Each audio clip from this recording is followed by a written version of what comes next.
Hello, so we're done na po sa ating Bible reading. So binasa po natin yung mga awit chapter 34 hanggang chapter 39. So ma-highlight po dito sa chapter 37, verse 4. 3 to 4 po. No, sabi niya, umasa ka sa Diyos ang mabuti gawin at mananahan ng kang ligtas sa lupain. Kayawin mo hanapin ang kaligayahan at ang pangarap mo ay iyong makakamtan.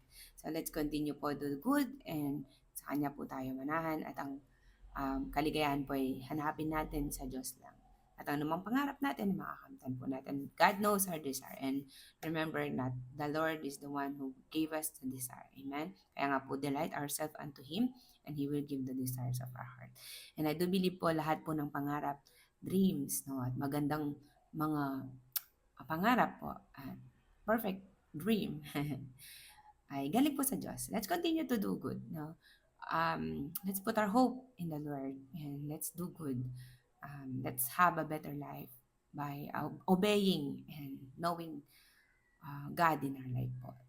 That's our takeaway for today. I hope na bless po tayo. Let's continue to read and meditate the Word of God day and night so that we will continue to apply it in our lives po and we will be successful in everything that we do. God bless!